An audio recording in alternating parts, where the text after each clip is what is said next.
에베소서 5장 15절에서 21절까지 말씀입니다.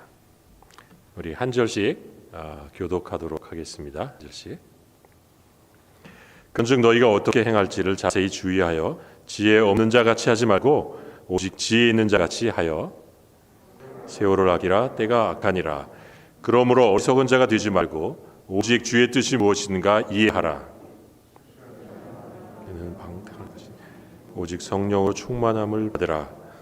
시와 찬송과 신령한 노래들로 서로 화답하며 너희의 마음으로 주께 노래하며 찬송하며 범사의 우리 주 예수 그리스도의 이름으로 항상 아버지 하나님께 감사하며 함께 읽겠습니다. 그리스도를 경외함으로 피차 복종하라. 그 동영상 비디오 클립이 하나 있는데 킬 수 있을까요?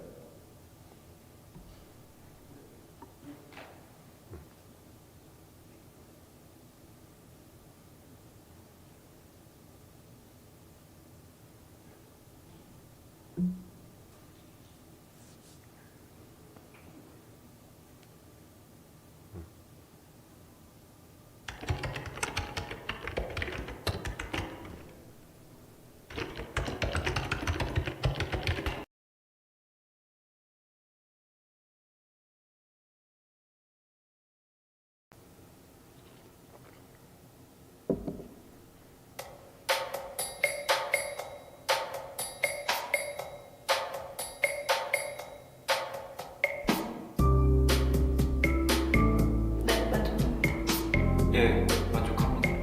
네, 만족합니다. 네, 만족하는 편입니다. 만족합니다.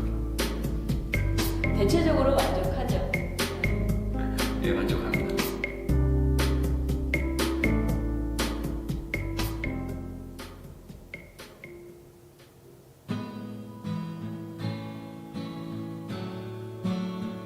아니요, 많이 못하죠, 바쁘니까. 분 정도 하는 것 같아요. 안 될 때도 있고. 주변 사람들이나 친구들한테 그냥 없어요. 친구랑 쇼핑 가거나 영화 보고 그래요. 별로 못 보내는 것 같아요. 한 달에 한두 번? 자주 하는 편이지, 한두 번이면. 또 각자 또 직장을 가지고 있고, 또 바쁜 자녀들도 있고. 그러다 보니까 같이 이렇게 만나는 게 힘들지. 여가 활동은 직장에서 모임에서 등산을 가거나 이런 걸 합니다. 많이 못하죠. 거의 못하고 있습니다. 자주 못 빼는 것 같아요. 일주일에 한 두세 번. 예, 그럴 거예요.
그 온라인으로 들으신 분은 거기 글자가 잘 보여서 무슨 내용인지 보실 텐데 여기 현장 예배에 계신 분들은 글자가 좀 작아서 나중에 우리 그 한국이 우리도 마찬가지죠. 가정이 가지고 있는 여러 가지 문제에 대해서 특별히 대화가 단절되어 있고 만남이 단절되어 있는 가족 관계에 대한 그런 이야기들을 좀 담은 영상인 것 같습니다. 저희 교회 3월 달에 가정사역부에서 가정에 관한 세미나를 합니다. 이 팬데믹 때 어떻게 세미나 하나라고 그러실 텐데 한국에 있는 김태형 목사님, 박태형 목사님이라는 분을 이제 초대해서 온라인으로 초대해서 우리 교회를 위해서 그분이 한 8번 정도 가정에 대한 이제 강의를 하고 같이 얘기하고 이런 시간을 갖습니다. 3월 이제 첫째 주, 둘째 주 이렇게 해서 네 번이군요, 네 번. 그러니까 여러분 기억하시고 준비하셨으면 좋겠어요. 3월 초에 자세한 강권은 이제 가정사역부에서 2월 달 되면 다시 한번 하도록 하겠습니다. 저희 교회 제자훈련 프로그램 중에 당신은 행복하십니까? 라는 조금 전에 이 영상의 제목은 뭐냐면 당신의 가정은 행복하십니까? 였거든요.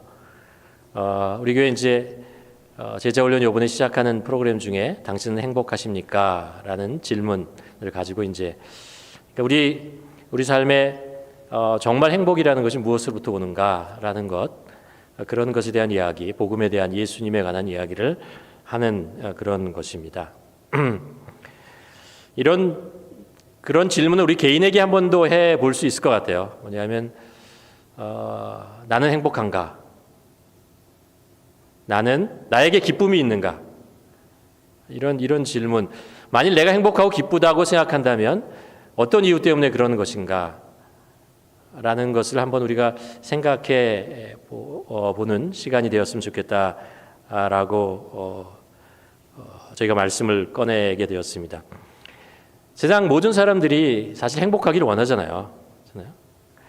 그러나 이제 행복을 어떤 방법으로, 나는 어떤 것이 행복이다, 나는 어떻게 하면 행복해질 것이다, 나는 무엇을 얻으면 행복할 것이다, 나는 어떻게 해서 그 행복을 얻을 것이다, 이런 방법이나 내용이나 이런 것들은 사람마다 좀씩 다르다고 생각을 합니다. 사람들은 무엇인가 목표를 세우고 계획을 하고 그것을 이루어냄으로써 어떤 성취감, 그것으로 인한 계획을 이룸으로써 얻어내는 그것에 대한 그 만족감, 이런 것이 행복의 조건이 되기도 합니다. 그런데 그것 말고도요, 사실 가만 생각해 보면 우리가 즐겁다, 좋다, 행복하다라고 느끼는 것이 참 많다는 것을 알 수 있습니다. 예를 들면 우리가 그 좋은 음악을 들으면, 좋은 소리를 들으면 우리 마음속에 어떤 평안, 기쁨 이런 것이 찾아오기도 하고요. 또 아름다운 장면을 보면 어떤 영화도 좋고 사람도 좋고 아니면 자연도 좋고 정말 아름다운 것들을 보는 순간 우리 안에 어떤 기쁨, 이런 만족, 이런 것들을 우리가 느끼게 됩니다. 물론 맛있는 것을 먹는 것으로도 우리는 기쁨을 느낄 수가 있습니다.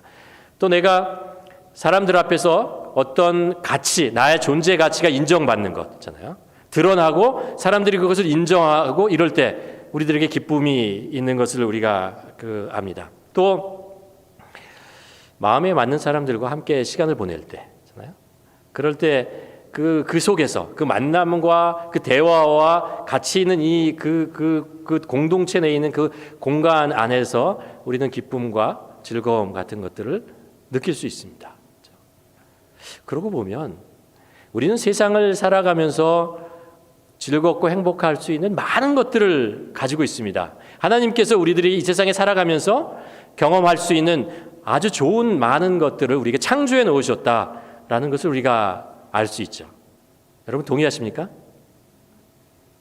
50%는 동의하고 50%는 왜냐하면 그럼에도 불구하고요. 그런데 우리가 살아가다 보면 그렇게 행복과 즐거움, 가만 생각해 보면 그 많은 것들로 통해서 우리가 많은 기쁨과 즐거움을 얻을 수 있음에도 불구하고 실제로 우리가 살아가는데 가만 보면 기쁨과 즐거움만이 있지 않다는 것을 알게 됩니다. 우리가 그렇게 행복할까?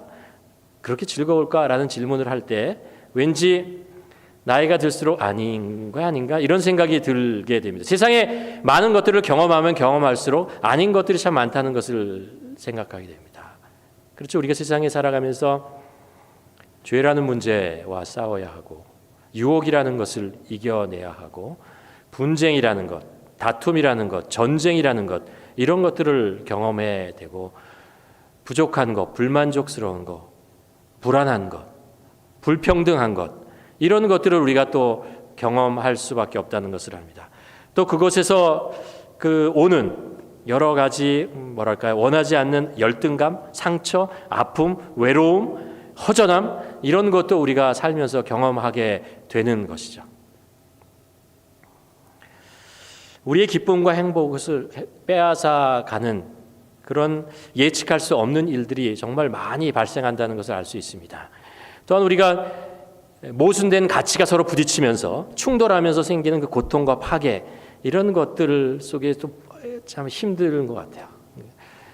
얼마 전에 이제 오랜 시간 지나면서 미국의 대통령이 이제 취임을 했잖아요. 조 바이든이라는 분이 이제 트럼프 정말 말도 많고 사건도 많았던 트럼프 물러나고 조 바이든이 딱 들어왔습니다.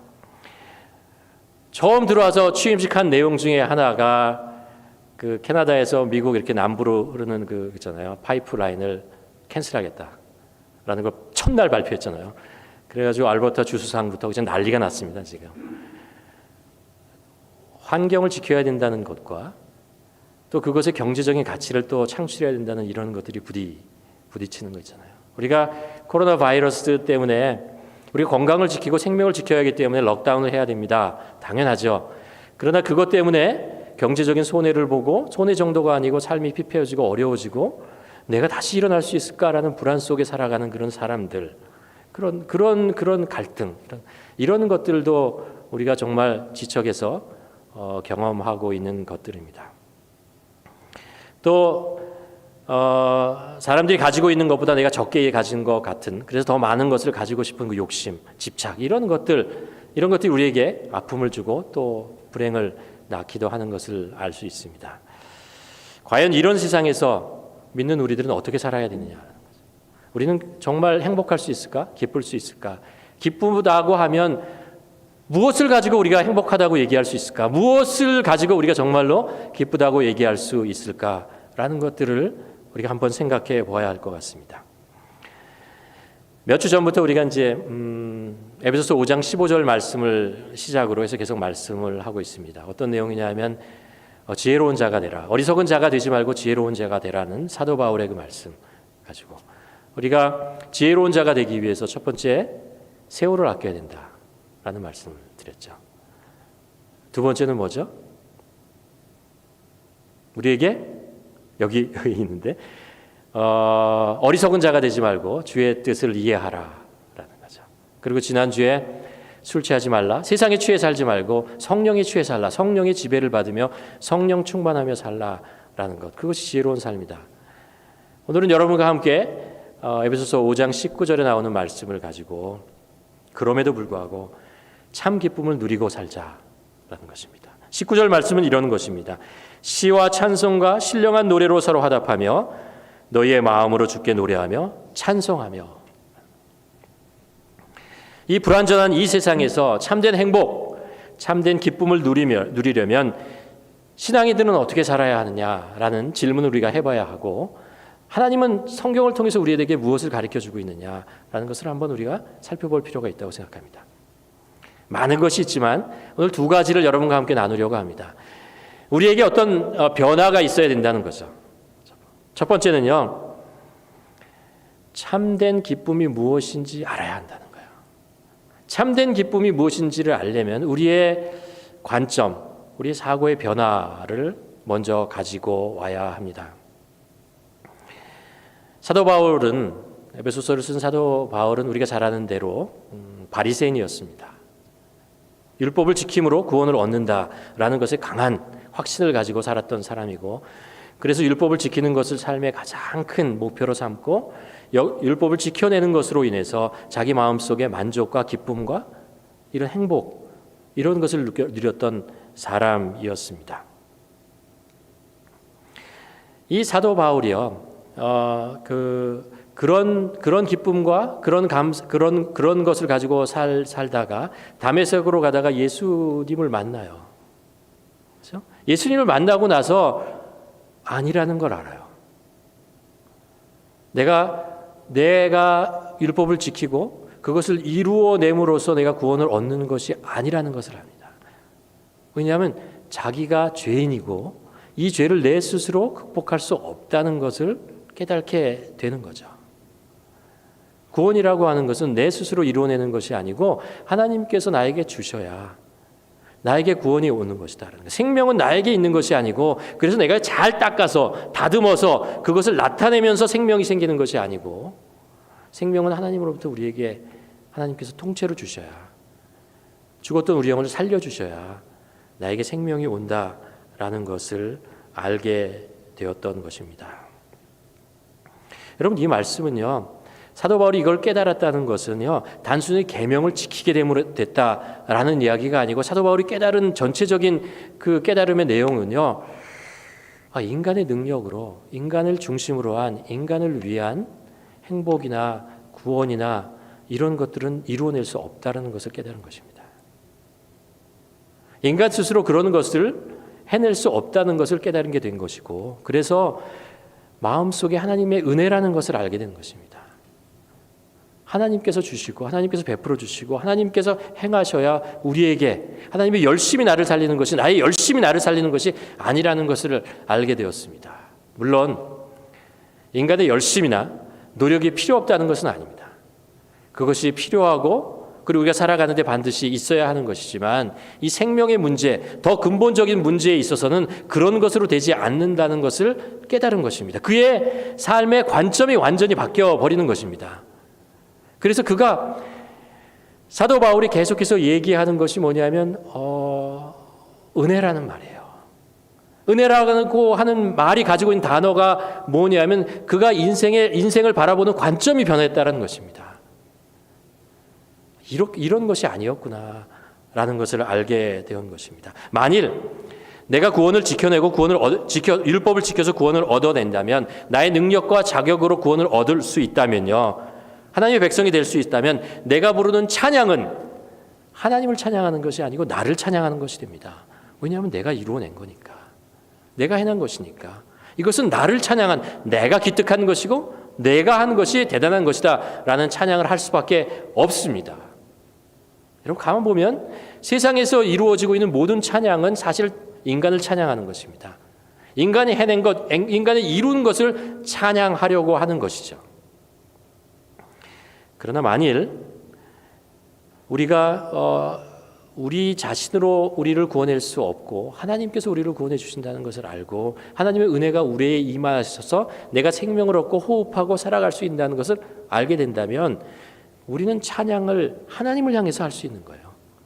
진정으로 하나님께서 이루신 것을 알기 때문에 하나님을 진정으로 찬양할 수 있고 기쁨으로 하나님을 찬양할 수 있는 것입니다. 하나님의 사랑과 하나님의 돌보심과 하나님의 그 지켜주심이 인도하심이 우리 삶에 얼마나 소중하다는 것을 알기 때문에 그 하나님을 우리가 마음껏 기쁨으로 중심으로부터 하나님을 찬양할 수 있는 것이죠. 만일 우리가 우리의 구원과 우리의 생각으로 우리의 능력으로 구원을 얻을 수 있다면요. 사실은 우리가 행복할 것 같죠. 사실은 불안해져요. 걱정이 앞섭니다. 왜냐하면 내가 삐걱해서 죄를 지으면 내가 삐걱해서 실수를 하면 이거 지금까지 내가 이루는 이 모든 것이 한꺼번에 사라지고 날아가 버린다는 마음 속에 계속해서 불안하고 걱정과 근심 속에 있습니다. 입으로 찬양을 하고 지금 내가 기뻐하고 얻은 것으로 기뻐하는 순간 그 기뻐하는 순간 그것을 내뱉는 순간 바로 돌아서면서 생각하는 것이 이것입니다. 근데 이거 잊어버리면 어떻게 하지? 이거 사라져버리면 어떻게 하지? 이런 생각이 마음 속에 있는 것입니다. 그런데 진정으로 하나님으로부터 우리에게 주신 복, 하나님께서 우리에게 주신 생명, 이것이 우리 안에 임했다는 것을 아는 순간 그 하나님이 누구신지 알잖아요. 변하지 않는 신실하신 하나님, 능력과 권능의 하나님, 그 하나님께서 나를 사랑하시고 나를 자녀 삼으시고 나에게 생명을 주시고 내 삶의 주인으로서 나를 인도해 주신다는 것을 아는 순간 이 세상에 어떤 상황에 있든 간에 이 세상에 어떤 폭풍과 어떤 불안정한 상황이 있든 간에 괜찮아요. 하나님의 팔이, 하나님의 손이 나를 지키고 있다는 것을 알기 때문에 이 모든 환경 속에서 하나님을 찬양하고 기뻐할 수 있다는 것이죠. 이것이 사도 바울이 우리에게 전해주고자 하는 복음의 핵심입니다. 하나님께서 우리를 보내주셨다는 거예요. 나의 행위보다 하나님의 은혜가 훨씬 더 큽니다. 그리고 내가 해낸 것보다, 내가 이루는 것보다 하나님께서 이루신 것이 훨씬 더 놀라운 것입니다. 성경은 우리가 잘 아는 요한복음 3장 16절에서 하나님이 세상을 이처럼 사랑하사, 이 세상이 어떤 것이에요? 깨어진 세상이에요. 잘난 세상이 아니라고. 인간의 욕심과 인간의 그것 때문에 잘못된 죄로 인해서 깨어진 세상인데 이 세상을 사랑하셨다는 거예요. 그래서 독생자를 이 땅에 보내시고 우리를 멸망에서부터 구원해 주셨다. 그렇게 고백하는 것입니다. 지금까지 지내온 것이 하나님의 도우심이고 하나님의 은혜라는 것을 깨닫게 되는 것이고, 하나님께서 우리의 삶의 중심이고 우리가 하나님을 찬양해야 되는 것이구나 라는 것을 알게 되는 거죠. 참 기쁨은 하나님을 만나고 그 하나님을 알게 됨으로써 오게 된다는 거죠. 그래서 요한복음 17장 3절에서 그렇게 얘기하잖아요. 영생은 하나님과, 그렇잖아요? 하나님께서 보내신 예수 그리스도를 아는 것이다 라고 얘기하는 것입니다. 그것을 알 때 참 기쁨이 오고 참 영생이 오고 참 구원이 오는 것이고 우리의 삶이 기쁨으로 변하게 되는 것이다. 어거스틴이 이런 이야기를 했습니다. 사람의 마음이 하나님을 위해서 창조되었기 때문에 그 아버지의 마음 속에서 안식하기까지는 결코 인간은 안식할 수 없다. 우리가 하나님께 돌아가야 진정으로 우리에게 안식이 오는 것이죠. 우리가 하나님께 돌아가야 우리에게 진정한 평화가 오고 기쁨이 찾아오는 것이죠. 왜요? 그분이 이 세상을 창조하시고 이 세상을 주관하시고 우리를 사랑하시고 우리의 아버지 되신 분이기 때문에 그런 거죠. 두 번째로 우리가 이런 세상 속에서 살아가면서도 우리가 찬양할 수 있는 것은요. 우리 마음 속에, 우리의 생각 속에 정말 큰 변화가 하나 필요합니다. 그것은 뭐냐면 불행, 고난, 아픔을 어떻게 소화하느냐예요. 그것을 우리가 어떻게 받아들이느냐라는 것입니다. 조지 베일런트라는 분이 이제 편집해서 사용한 펴낸 책 중에 행복의 조건이라는 책이 전에도 소개했는데 1930년부터 지금까지 한 80여 년간 한 816명의 사람들의 삶을 쭉 연구하면서 사람들이 행복해지는 것에 대한 이야기, 어떻게 건강하게 행복해지는가 이런 이야기를 하는 것 중에요. 7가지 조건을 얘기하는데 그 첫 번째가 바로 이거라는 것입니다. 불행, 고통, 고난 이것을 어떻게 소화해내느냐가 나중에 나이가 들어서 행복의 중요한 조건이 된다. 가장 중요한, 가장 영향력 있는 조건이라고 생각하는 것입니다. 조건이 된다라는 것을 알게 되었어요. 무슨 얘기냐면 우리가 세상을 살면서 많은 것들을 이루잖아요. 물질적인 것, 명성이라는 것, 많은 것들을 이루어내지만요. 이 불행이라는 것, 그 어려움이라는, 고난이라는 것을 제대로 우리가 반응하지 못하면 한 번에 다 무너져 버리더라는 거예요. 그 많은 쌓아냈던 것이요. 한 번에 그냥, 한 방에 그냥 사라져버리고 사람들이 고통 속에서 삶을 전전긍긍하면서 살아가게 되더라라는 것입니다. 우리가 잘 아는 분 중에 오프라 윈프리라는 분이 있죠. 이분 미국의 토크쇼의 여왕, 그리고 미국이 존경하는 방송인 중에 정말 한 사람, 그리고 아카데미 평생 공로상 받은 재산이나 이런 건 말할 것도 없이. 근데 이 사람이 사생아입니다.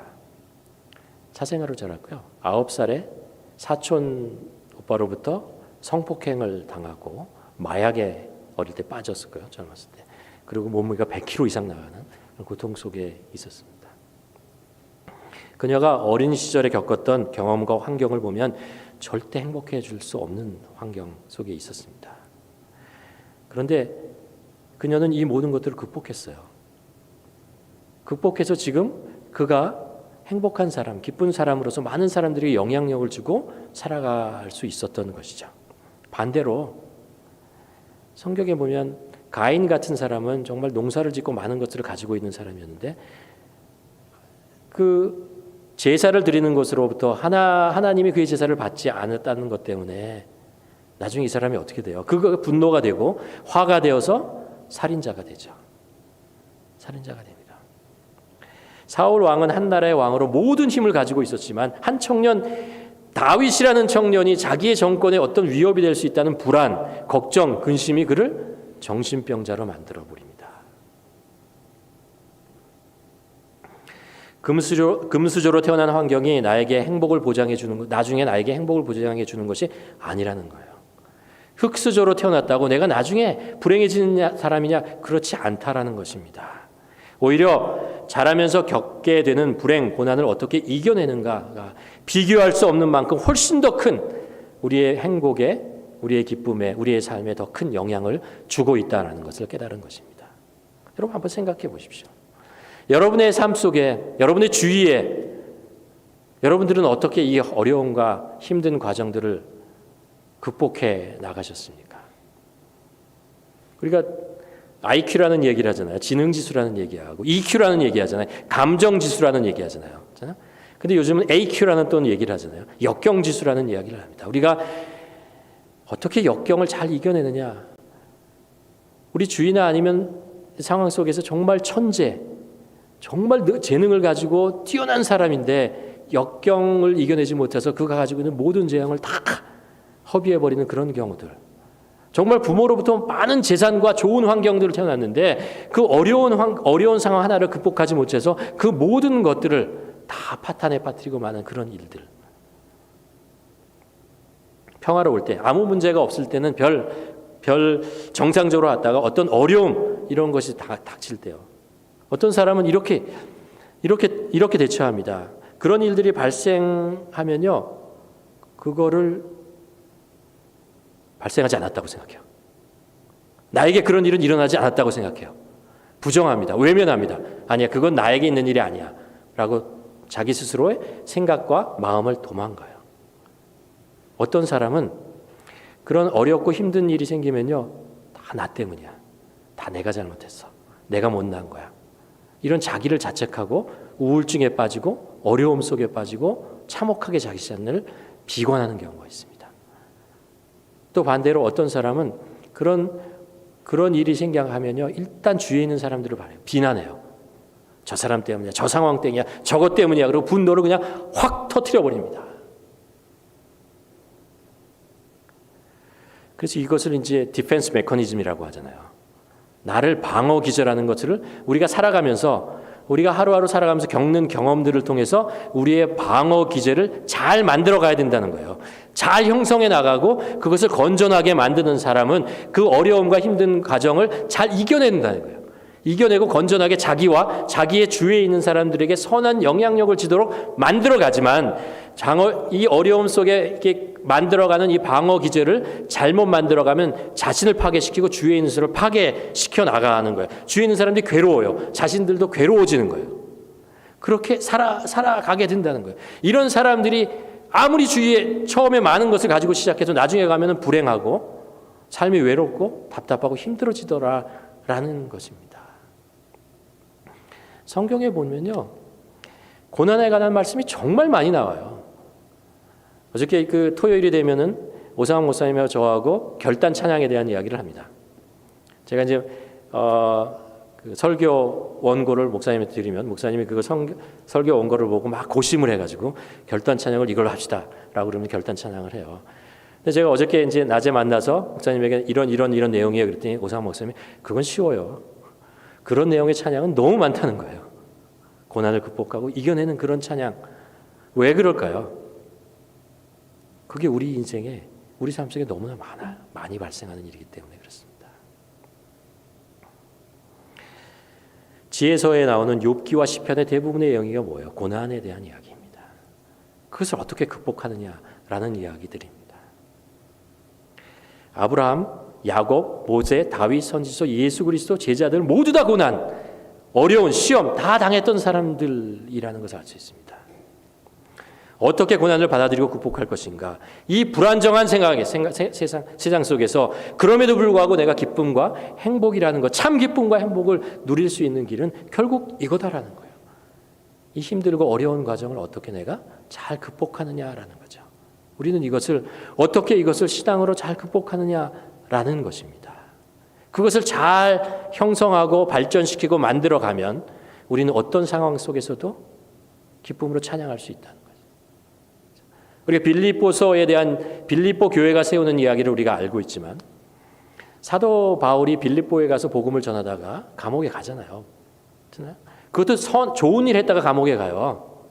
귀신 들린 여자를 고쳐주잖아요. 그래서 정상인을 만들어요.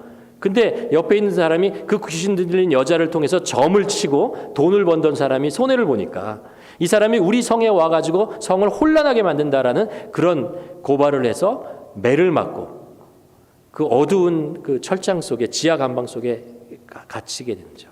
근데 사도 바울이 그곳에서 성경은 뭐라고 했냐면 기도하며 찬송했다라고 얘기해요. 뭐가 이를 찬송하게 만들었냐?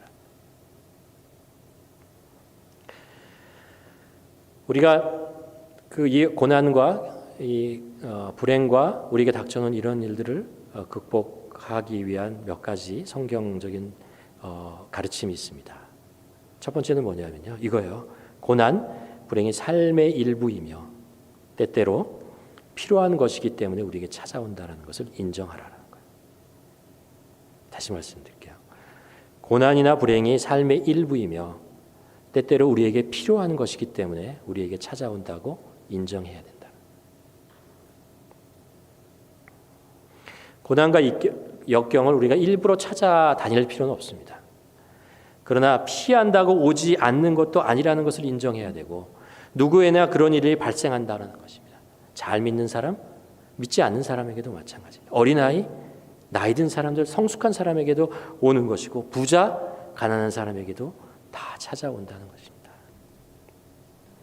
성경에 나오는 모든 사람들이 그런 고난의 문제를 안고 있었습니다. 문제는 그것을 어떻게 반응하느냐라는 거죠. 제럴드 시저라는 기독교 책을 많이 쓰는 분이 있습니다. 그분이 쓴 책 중에 하나님 앞에 울다라는 책이 있어요. 이분이 자기 이제 삶의 아픈 경험을 가지고 글을 쓴 건데 뭐냐면요, 이 사람이 가족들과 함께 아내를 옆에 태우고 차를 타고 가다가요, 이 기차인가 이 건너가다가 부딪혀요. 그래서 거기서 아내가 죽고 아이들의 반이 죽어요. 잘 믿는 크리스천이었어요. 그것을 경험하고 나서 너무나 고통스러워서 그것을 자기가 실제로 이겨내는 오랜 과정 속에 몇 년에 거쳐서 그것을 이겨내는 과정을 책으로 썼습니다. 그 책에 보면 어떤 내용이 나오냐면 이런 내용이 나와요. 많은 사람들이 고난으로 인해 파괴된다. 그 이유는 고난이 주는 직접적인 고통과 아픔 때문이 아니라 그 고통이 던져주는 상황에 대한 잘못된 반응 때문이다. 실현이나 고통, 상실, 이 던져주는 상황 자체를 우리가 변화시킬 수는 없다는 거죠. 예를 들면 사랑하는 가족이 죽거나 아니면 사업을 실패하거나 아니면 사람들과 헤어져야 하는 이런 일들 있잖아요. 이런 일들을 우리가 어떻게 상황을 뒤돌릴 수 없는 일들이 세상에 너무나 많다는 거예요. 그것으로 인한 아픔과 고통이 있고 그리고 고난이 주는 상황에 처하게 됩니다.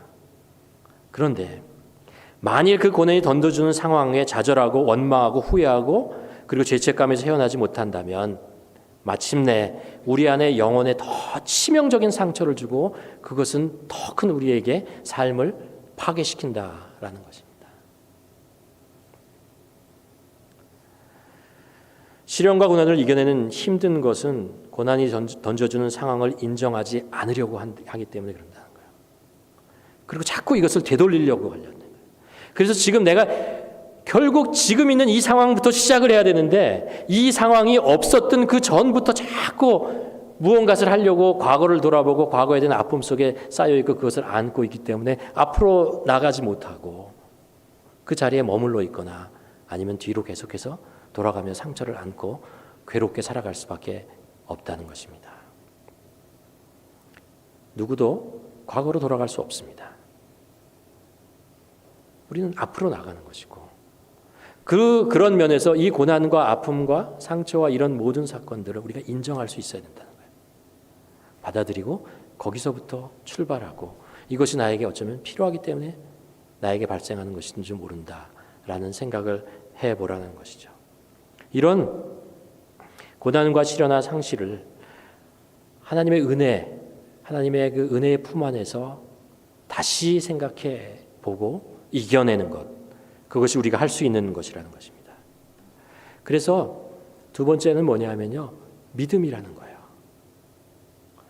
고난 중에 함께 하시는 하나님을 믿어라, 믿어야 한다라는 것입니다. 우리가 미워서 하나님께서 우리에게 고난을 주시는 것이 아니라는 거예요. 하나님께서 능력이 부족해서 우리에게 고난이 일어나는 것을 막지 못하는 것이 아니라는 거예요.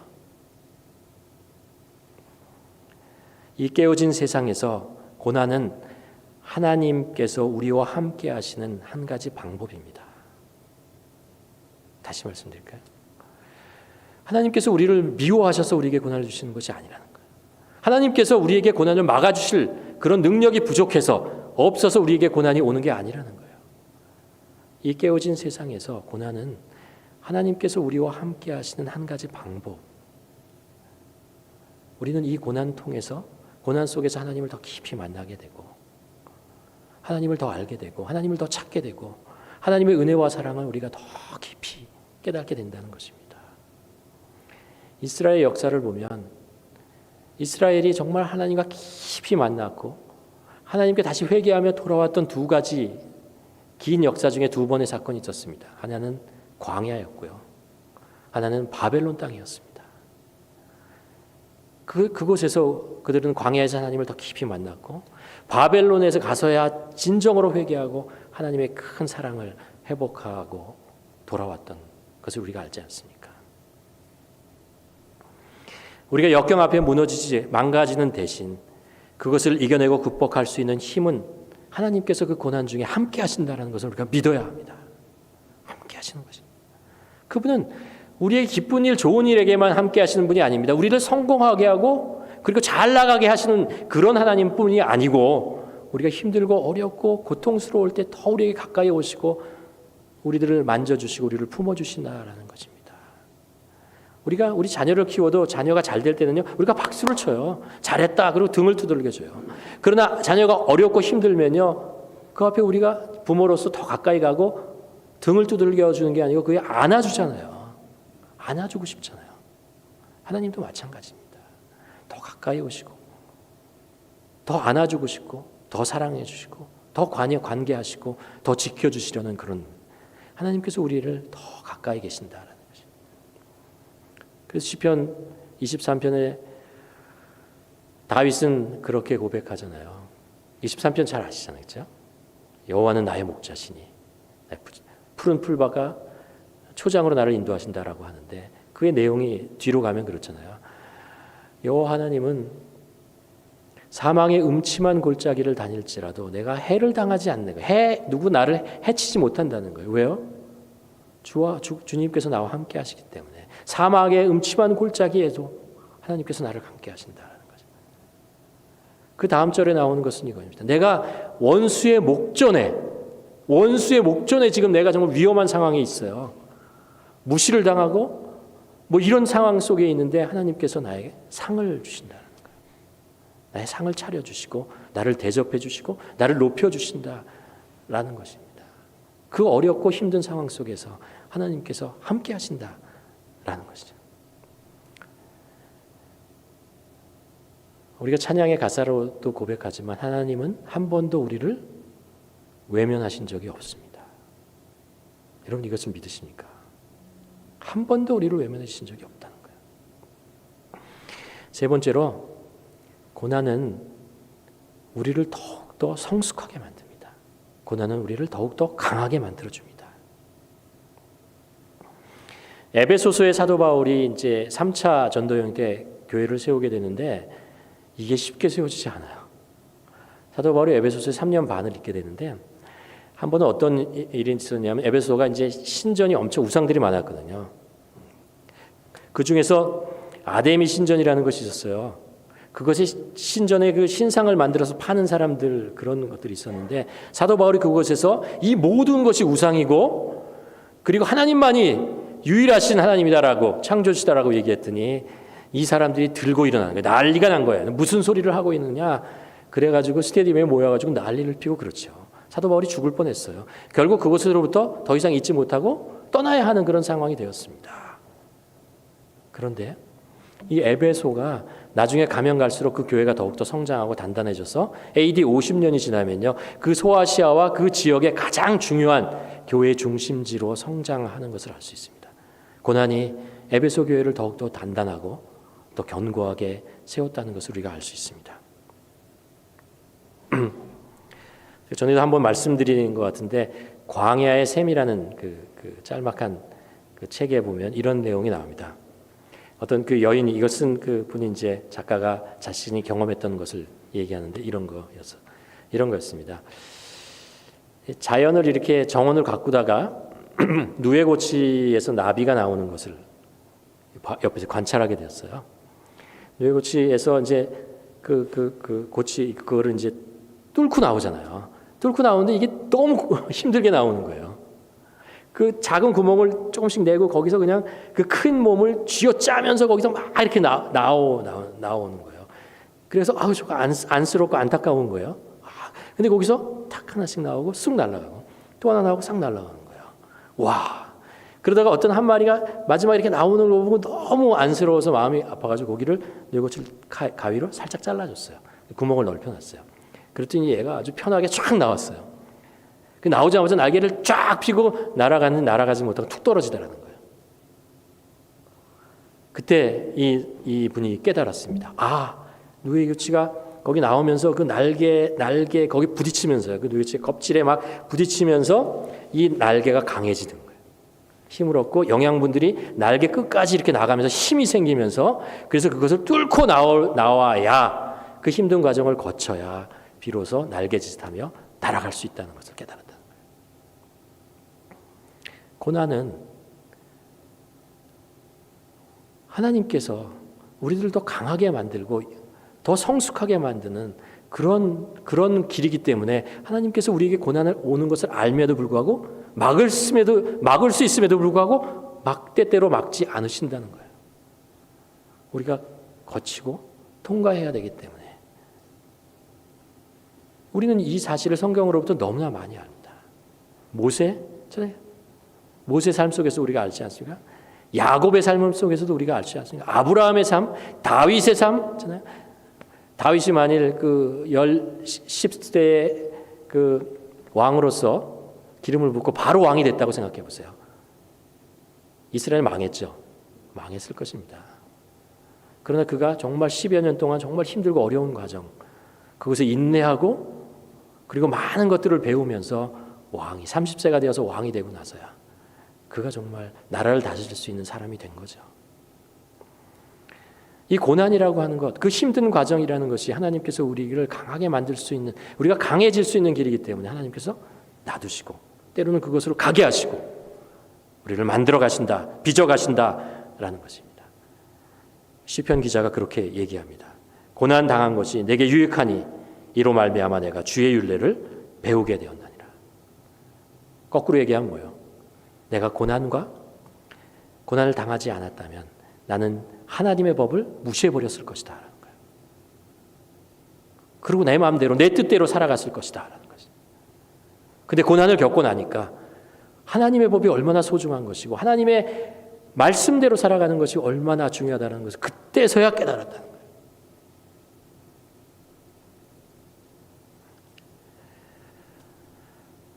결론 말씀드리면요.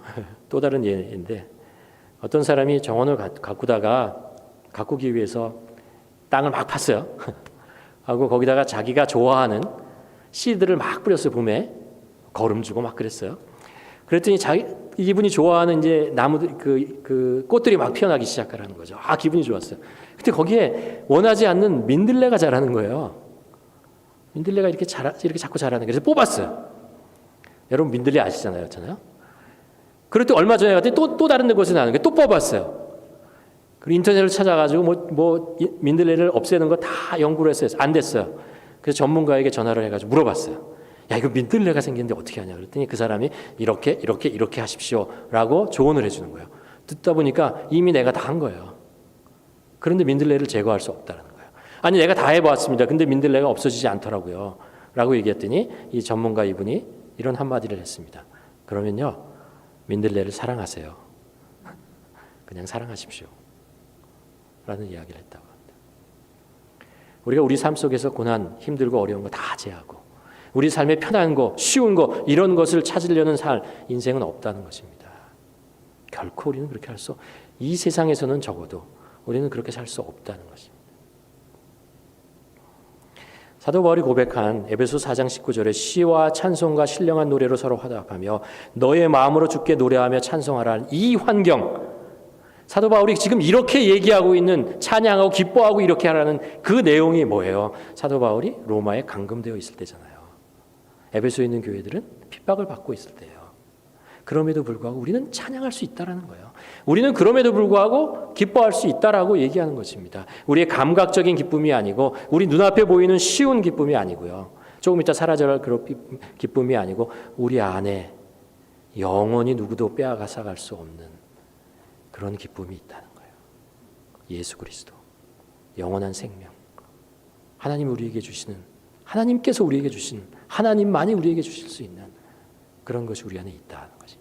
그것 때문에 이 상황 속에서 내가 기뻐할 수 있다. 우리는 주위에 누가 있던 기쁘게 춤추며 찬양할 수 있습니다. 그렇죠? 우리는 아무도 보지 않아도 나 혼자 있어도 기쁨으로 하나님을 찬양할 수 있습니다. 우리는 또한 고난과 힘든 과정에서도 그 속에서도 우리는 하나님을 찬양할 수 있습니다. 기뻐할 수 있습니다. 왜 그렇죠? 여러분 안에 무엇이 있습니까? 그분이 계시기 때문에 우리는 어떤 상황 속에서 기뻐하며 찬양할 수 있다는 것입니다. 그럴 때 우리에게 진정한 이 세상에서의 삶의 기쁨과 가치를 누리면서 살 수 있는 우리 모두가 될 것입니다. 우리 한번 기도하시겠습니다.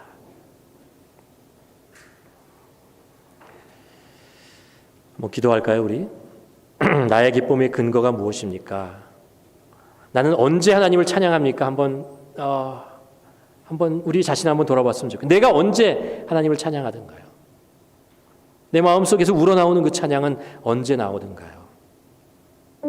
왜 찬양을 하게 되나요? 우리 한번 질문해 보면서 우리가 어떤 힘들고 어려운 상황 속에서도 하나님을 찬양할 수 있습니다. 왜냐하면 우리 하나님이 계시기 때문에, 우리 예수 그리스도께서 계시기 때문에, 성령님이 우리 삶을 인도하시기 때문에 내가 언제나 하나님을 찬양하며 예배할 수 있는 자로 그 깊은 곳에서 우러나오는 하나님을 예배하고 찬양할 수 있는 우리들 될 수 있도록 하나님 도와주시옵고 인도하여 주시옵소서. 함께 기도하기를 원합니다.